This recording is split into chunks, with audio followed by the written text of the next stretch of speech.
and you see the celebration for Bradley. You know, one of the things I do vividly remember about that team was one of the reasons we embarked on such an ambitious schedule was that we were, in my opinion, it had this really, perhaps as good as any team I've ever had, this blend of confluence of talent, leadership, and just guys fit. Lexi Davies Campbell and Des Campbell. We just probably one of the deepest teams I've ever had. And when you think about mid-major soccer, and nothing mid-major about this team as is evident, but one of the biggest challenges is always when you go to your bench, do you get better when you come? And I think most teams, even at the highest levels, hope to just stay the same. We were one of those teams that just got better, and future leaders down the road I think you're Andrew Brown and Joey Morales, and you had Alex Garcia, but then you still had Zach and Andrew Kovacevic, all these guys that really had paid their dues and waited their time, Chris Oliveira. I think really was the crux of this team was just the perfect blending of everybody coming together.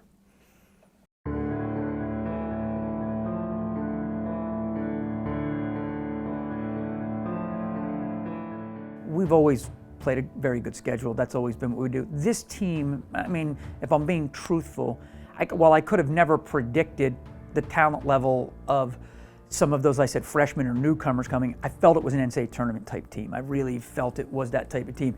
When I hear the schedule, I think about back to freshman year on the bus, and Coach DeRose was pretty clear that, we were fortunate enough to travel with everybody on the team. Not many other schools were able to do that. And he really sat us down and said, hey guys, no cell phones on the bus. He said, you guys are gonna look back on this in 5 years, and you're gonna remember all these great times that you had.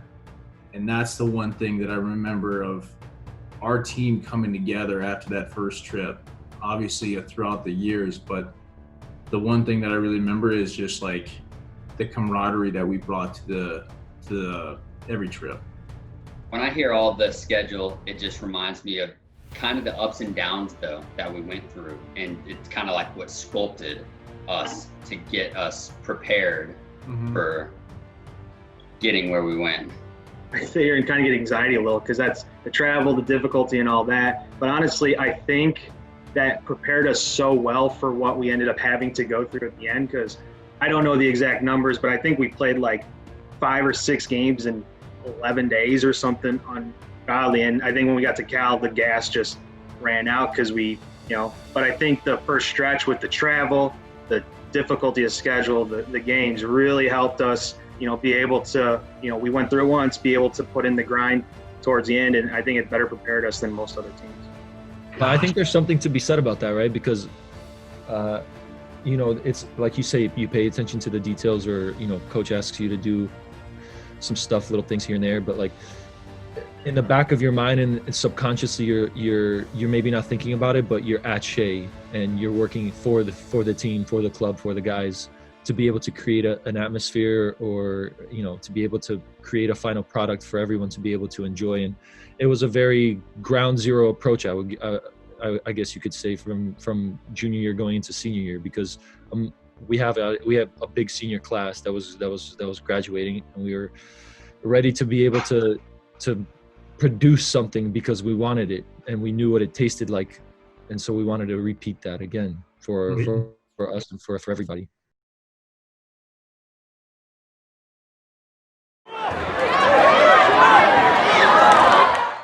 It was unbelievable because I think they had like a 4-year regular season, like unbeaten streak going. Yeah, they had some absurd streak. Like just hadn't lost at home in the regular season, conference regular season, in forever. And you walk out of the stadium because they put you right next to the stands, and there's just 4,000 or 5,000 people right on top of you. And it was thrilling. And honestly, the game flew by so fast. It's thank God Zach scored that PK. It's pretty funny because it's at Jason Kuhn's expense, but.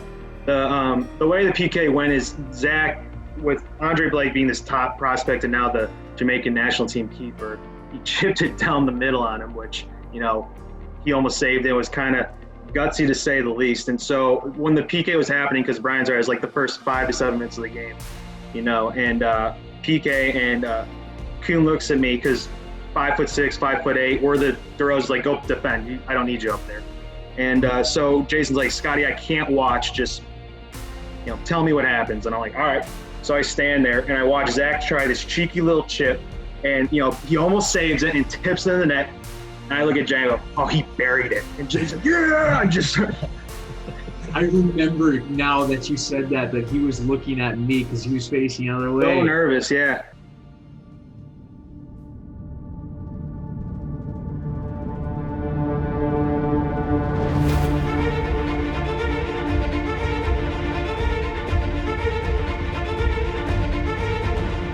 We were on a really good streak at the end of the year. I mean, I think we had won 5 of 6 or something like that. We were on a really good run in doing it. And, I remember that was very potent, like you said, Evansville team. We did not match up well with them. And I remember Jason and I had to trade off on marking. His name's Fike, I think. It's been a long time. And he was terrible to one-on-one defend because he was so quick. But I didn't realize they had that many shots. 36? Jeez. Yeah, they were always the better playing team, and for us, the big thing for us is, when you were playing against Bradley, because we obviously man marked, and I don't know if defending counter. That's what we did. did. Many teams do that nowadays, but the solution to that, if you were playing Bradley, was you start sending your center backs, because strikers most likely aren't going to track center backs, and center backs can start dribbling 20, 30 yards into the midfield, and someone's got to step, and at that point, Evansville was good enough to be able to recognize, if a midfielder stepped to a center back, they'd be able to play the next guy. And that's kind of what I remembered is us preparing for a team that could play out of anything. And, we had to be very smart about our the way that we would press, and the way that we would try to get out of pressure if we were to win the ball. For Okeke, that was his game, and he did well understanding that too. Was, he had a lot of speed, and he was very gifted 1v1, and he could finish.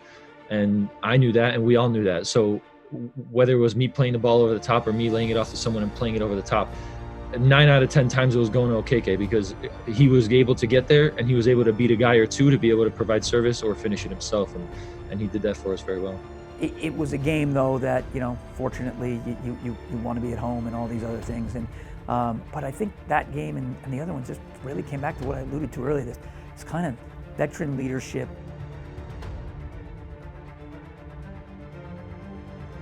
I do remember Cody going off, though.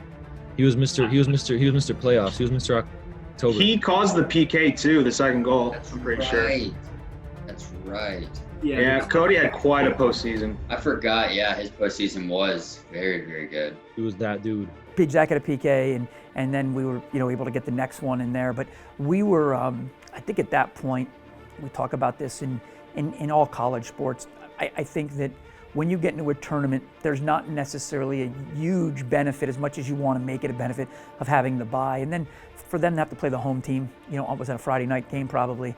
Yeah, under the lights again. They've got an eye on a championship and going to the NCAA tournament.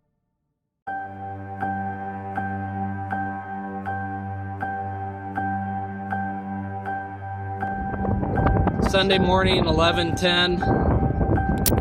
We have the tornado warning in Washington, Illinois. We gotta get inside. It was a very nice morning when we woke up. I mean, it was like, oh, it's going to be a good day to play. I remember that. I mean, there were some storms in the forecast, but, I don't think anybody was thinking that we weren't going to play. I heard word that they were like, if we couldn't get the game to play, that they were just going to crown Missouri State the champion and then give them the automatic, since they had beaten us at home. Coach was never going to let that happen. No way. We would have literally played at midnight. The rain was sideways. I'd never seen anything like it. You can kind of see the field here but it's playable, and we filled it in pretty good. And Missouri State was very, very good team. Certainly the favorites, and certainly really battle tested, and just great top to bottom. And I do remember pregame DeRose distinctly saying first goal wins, because we always ended 1-0 either way when we played Missouri State, because whoever went up would just pretty much defend. Bradley, they're the host school, the number 3 seed, attacking from the left to the right in half number 1, and we are underway with this final. See, the one thing when Missouri State always had the ball, they never moved forward. Like they were. You're spot on. That's what DeRose said. Pointless possession. Just let them pass. There's no purpose. Just let them pass. Yeah. You saw in that literally the first play of the game, literally both center backs dropped, or the center mids dropped, and they were playing with like a 5 in the back. Yeah. It's like, what do you guys? I mean, it was like a 5-4-1 kind of. Yeah, no. They They would drop in and they had 3 center backs. like they would play almost that like triangle in the back, and then obviously the 2 flank wingers that would like go buzzing up and down. Well, Missouri State actually always has had a decent amount of success because they've just packed it in. They've always had just a stout defense. And I would say, you play against the Missouri State, obviously they're, they've been so good for so long, and with one coach there, and now both Coach Leamy and, Mike Seabolt there. And man, I mean, they're one of the few teams, as hard as we like to say we work and we compete and we battle and we're organized, they're the same way. Jason Kuhn did really well. Others have to keep their concentration with all of this wind swirl. Good ball by Lofgren to switch the point of attack. KK.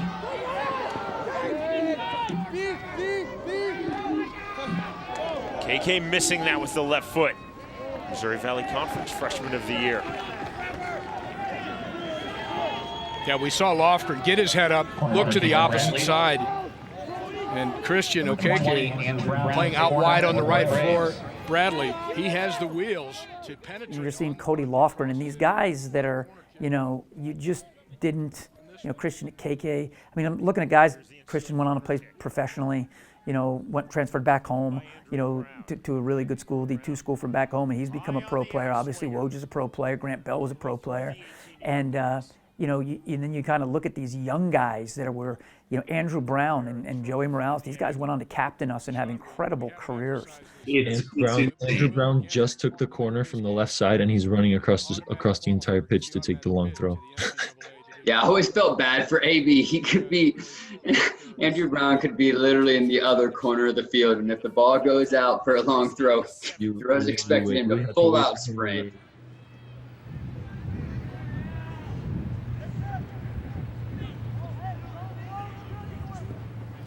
Braves set to take this throw in with Andrew Brown.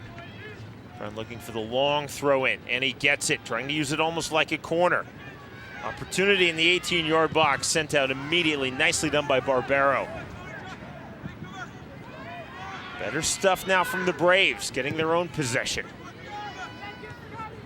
KK.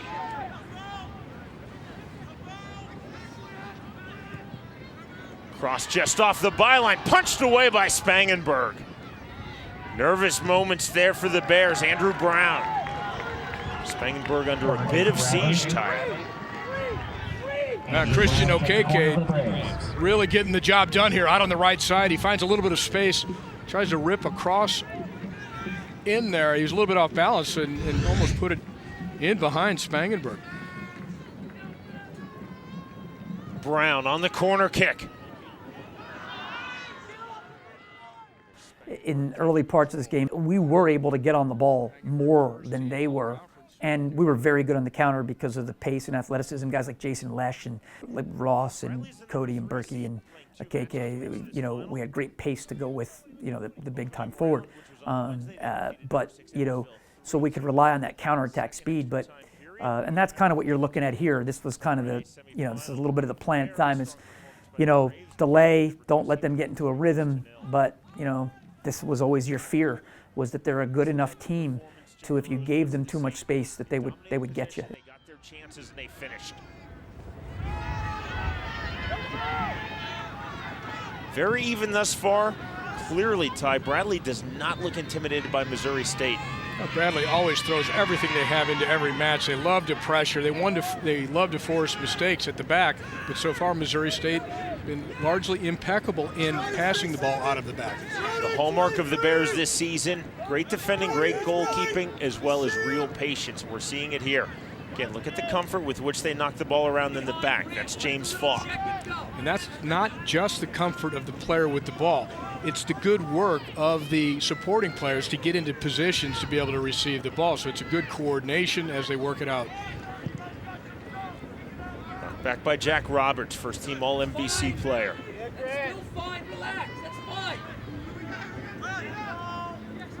Again, that's Falk. Always looking for the ball at his feet. Excellent ball. Well done for James Thomas. Thomas crossing. Yeah, Kovacevic, big clearance there for Bradley. You see how the entire bench was standing? That was another thing that was the thing. Yeah, you did not sit. And it was like very like subtle little small things that DeRose would say or he would make us do. And it went from senior to freshman. And it wasn't not only that, because we were all, when we were freshmen, we were doing it too. So. And you can almost see the bench right now. It was just one of these teams they want bigger games, bigger moments, bigger pressure. Deep penetration again by Bradley. Dangerous around the 18-yard box. Cross for Wojtek on the back post. Very dangerous ball, nearly through for Wojtek. They're doing just that now on this ball. Again into the 18-yard box, this time with Scott Davis.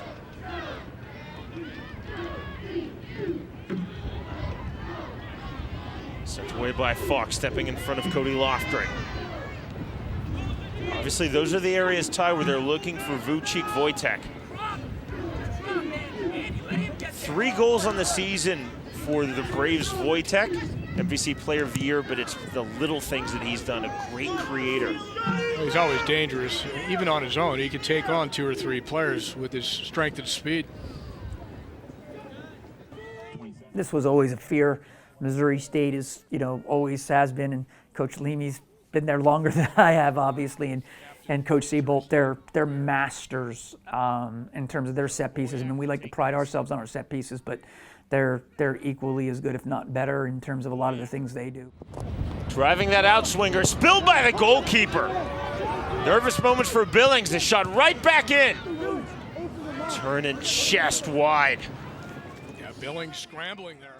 I panicked that whole sequence because I remember looking back and I think I dropped the ball or something like that. And I was just like, oh my gosh. And he's got to get back into position, and he's fortunate here. This ball just hooked wide. I mentioned one of the keys for Missouri State is set pieces. They can create some dangerous situations like we saw right there. Andrew Turner coming all the way forward to get that last attempt at target just wide.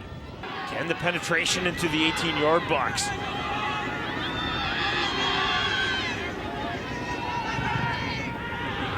Drew Brown sending that in, right for Spangenberg. Well, Lofgren got his head to it, but he was not able to really get any force behind it. Spangenberg trying to be quick. Ball swung in there. Lofgren gets up really well, but due to good defensive pressure by Missouri State, Lofgren can't generate enough speed on the shot to really test Spangenberg. Quick turn by Wojtek.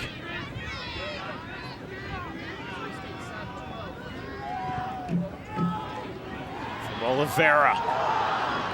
Danger on the back post, Okeke. Danger off the post, and that was Wojtek in there.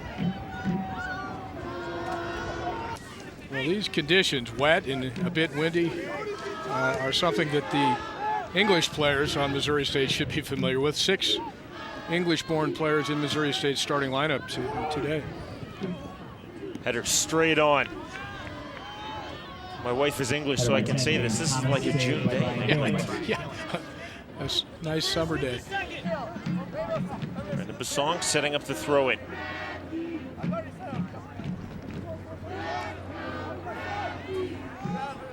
Bassong into the 18-yard box. Shot never getting through, appeals for a handball, and we play on. Speed of that shot, that would have been a brutal handball. Appeal came nonetheless. Again, Bassong. And Missouri State coming to the byline. For Jack Roberts. Well done by Billings. Relatively tight game, as you would expect at a championship. Let's be honest, guys. We were just so much more, or you guys were so much more fit than everybody else. Like that, yeah, we had that. Also, I feel like it's one of those things where like you pick your poison. Like you know what you're gonna do and you know what you're not gonna do. And if we're gonna do something, we might as well do it the best we can. And that was our thing. Is we're gonna dump it. We're going to win first and seconds, and we're going to play higher up the field. We're not going to, mess around with balls in the back. And there's so many things about soccer: passing, possession, counterattacking, all this. We always say that 70% of all goals happen within 3 touches or 3 passes after a restart. We're first to the ball. We're second to the ball. There's Spangenberg. Calls for a handball. Better by 22, Jason. Not given.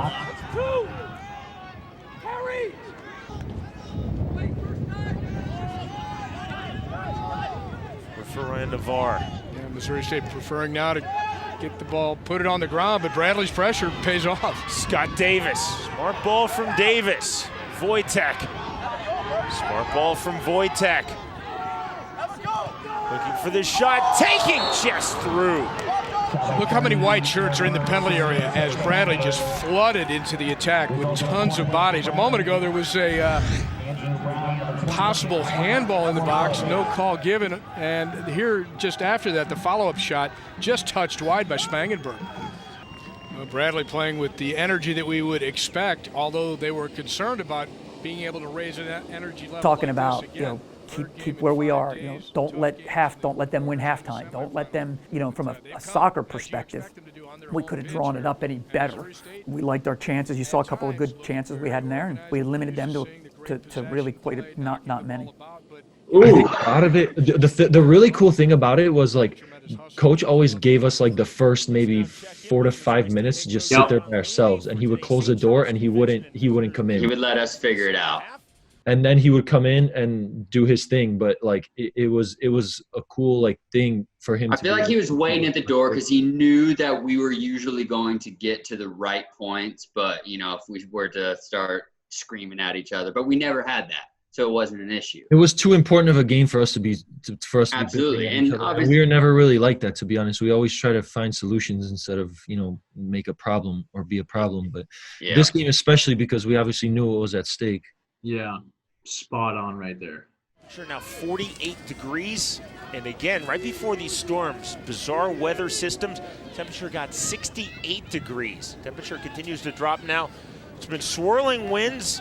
When we started, Ty, the gusts as high as 38 miles per hour, but they died down quickly, and the wind really, thankfully, has not been a factor in this match. Yeah, both teams have managed at times to play good soccer, keeping the ball and targeting long balls, so it's not been as big of a factor as I was afraid it might be.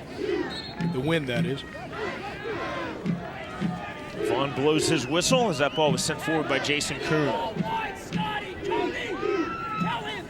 So here's the ensuing restart. Oh man, I'll never forget this as long as I live. This really was so classic. Just Kovac just launching a ball. Woj wins it every single time. Keep it in and around. And then just be ready. Be at the spot.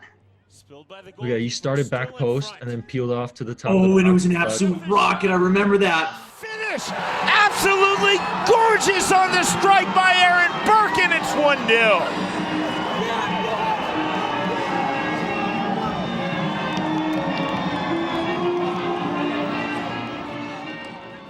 3 or 4 guys keeping the ball alive, doing it, and a lot of guys would have hit that ball first time, but Berkey opened up his touch, got a good angle on it, and I don't know what he said, but I firmly believe he was trying to hit that ball high, hard in the top corner.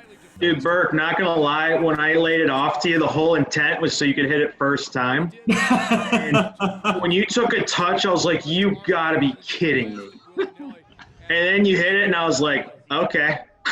He ingrained it in us, man.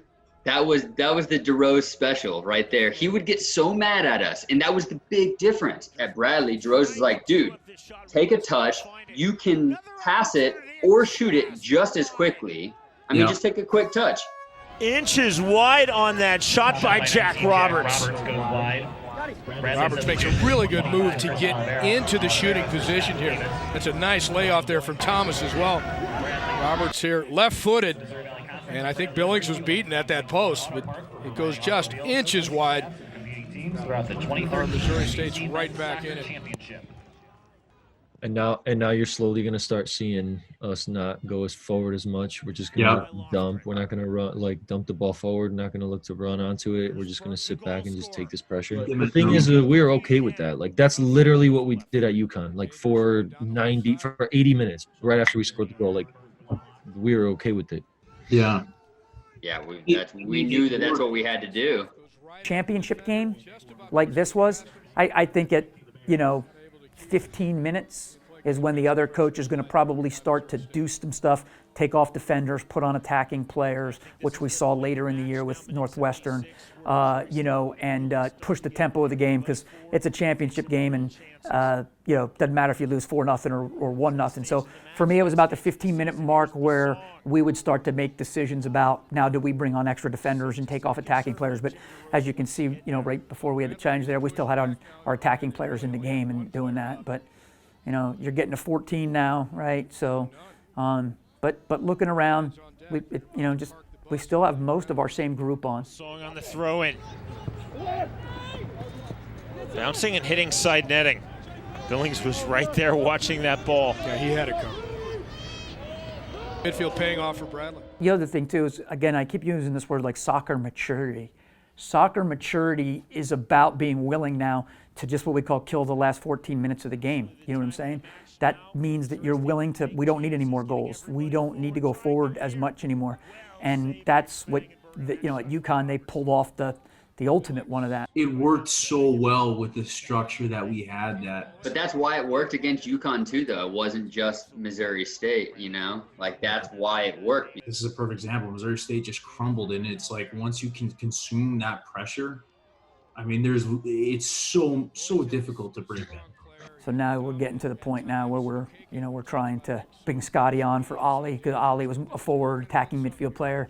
Now you're getting Scotty back into the game as a more defensive-minded attacking player. Woj has to stay into the game just because of his ability in the air, right? Because if we give up a free kick or anything like that, we know that we need him in there. With his feet for Routledge. Routledge loses out. Falk right there. See, every single challenge matters now at this stage in the match. Jared Gain. Right now, they know that, 30 seconds is more important than making a poor decision with the ball and giving it away.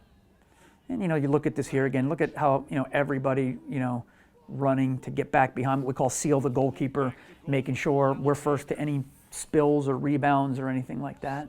Alexander. That's some impressive dribbling there for him to keep control, and he won the corner kick, did he? No, he didn't. Goal kick. In the end, a goal kick. Cole Alexander there showed some real skill in taking on at least two defenders. Ty, there's been such great possession from Missouri State, but you said it earlier in the broadcast, it's just missing those last couple of balls. Yeah. And this, finally, Cole Alexander showing some individual initiative and ability to take someone on one-on-one, and that's what I've seen not enough of out of Missouri State, to be dangerous offensively. What's the one thing in Burke, this doesn't apply to you because I know what you're going to say, obviously the goal, but minus that, what's the one thing that you vividly remember about this game that will never leave you? So it was 10 seconds left, and the ball, it was just ping pong. That's literally what it is. Everybody was trying to clear it. Sometimes maybe you take your eye off of it and you kind of knock it up a little bit. But I swear to this day, when Zach was going up to clear it, it almost looked like he swiped his hand at it. And it was in the box. Think about that. And he swiped it out of the way of the guy. And I immediately remember seeing, I'm like, man, whether he did it or not, it looked like the biggest intent to do that. And it was within 10 seconds left. Time into that kick too, didn't it? Trying to eat up even more of the clock.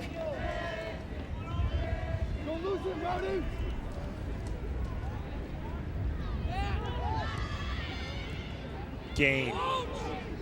Routledge. James Falk. The song. That's good-looking stuff moving forward. Cole Alexander.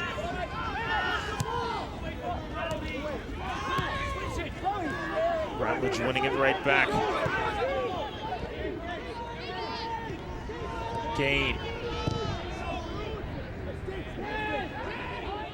legendary game. Look at Scott. Scott is literally all over the field. Scott's looking at this guy Doubling over his down when shoulder. the ball goes behind him. When it gets played backwards, he steps. Like, I remember this guy. those are like the intangibles that we were always preached about and like literally drilled into our heads. Like, Yeah, did you see that slide by sides to Cody? it. That was such a good slide. Yep.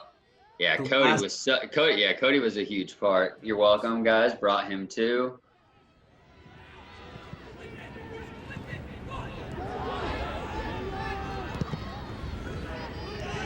Still time for Missouri State, but they have to hurry. And it's difficult when Bradley is playing balls like that. Again, you see the Braves just sending it forward.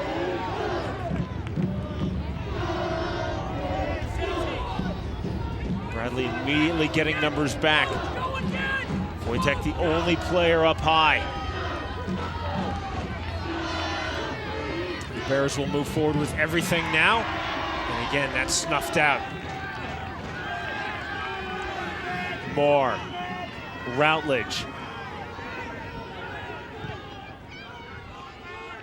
When teams are tired and you're trying to kill a game off, if you will, or trying to end a game off, it's very easy to foul. And as we've been watching this end here, we've been working hard and, not fouling, not being lazy in our defending work and just the extra one step to get behind the ball. Trying to play through. And again, appeal by Missouri State for a corner, only to see Terry Vaughn award Bradley with the goal kick. 90th minute now. Bradley sees the finish line. Can they reach it? Billings hit it as hard as he could.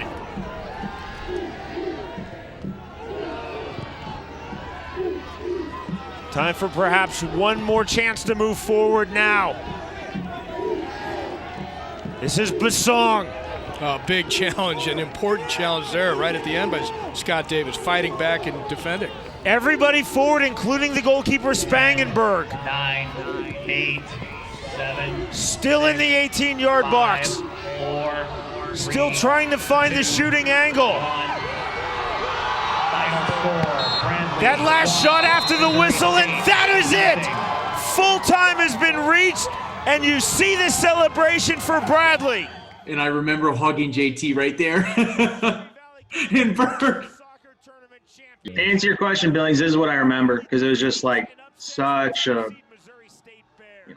long term and it's such a rewarding feeling to win that game. When you get into coaching, you're in it long enough, and now by that time, I'm quite a ways into my career. You just are so excited for those guys, to have them feel that and hold those banners up and those trophies and share it with the students and the people and how hard they've worked is, after you do your congratulations, hugs and things and you do it, but when you can step back and see this, that's really what it really becomes so exciting as a coach. I'll never take that feeling for granted. We've been fortunate to do it quite a few times, but it's always someone's first time to celebrate a championship. I had a bunch of family there. So it was good to be able to, obviously, like you guys said, we're obviously at home. Mm-hmm. And, the culmination of everything at the end. So what we're looking at now is not just us winning the championship. It's us and our families coming together, at this point, it's 4 years ago, and embarking on the journey. Like, we didn't know what was going to be happening. Like, we obviously came in at a time where, we wanted to be successful, and we were at a crossroads in life where we were both student athletes and we were students, and we didn't really know how one or the other was going to happen. All we knew was that we had 4 years to figure it out, for better or for worse. And when you think about it, 3 years or 4 years, 2 conference tournaments, 3 NCAA appearances, like for a college, mid-major college, that's pretty sweet. So that's like the cherry on top of everything. This was the championship that we did it. I mean, the first 2 tournaments were, Gall, the Mazes, the Bobby Smiths. And so I think it was just like, we won the championship. It was our class, but also it was such a long day and also just a long tournament to where, like Bobby said, the game was supposed to kick off at 1, which means we got there at 9 in the morning, and you can already see it's dark outside. So that tells you how long we were there. And so it's just kind of like the relief and like the satisfaction that, we won it, champions, and that it felt so good. It was just so, it was just so bittersweet for me. Yeah. Because it was a very difficult season for me, like mentally, as any other guy, that struggles with I wasn't starting. Oliveira was starting, and then we started to get our streak going, and I started I can't remember, maybe 60% of the games, and then we finally hit it was either right before UConn or it was UConn that we had DeRose found the lineup, and then he didn't change it the rest of the season, and it was always he's superstitious. We can't change it. We're on a streak. We got to keep it going. Regardless if a guy's gonna play for 15 minutes and then you're gonna come in, still it's just your whole career, all 3 years. Whenever I was at ORU, I always started. I played every single game, so it was very difficult for me mentally. So being able to get that was just so bittersweet. You at the end of the day, we all knew that everyone had each other's back, whether you were playing, obviously 90 minutes. 100%. All 5 minutes, it was one of those things where absolutely it was the next guy up.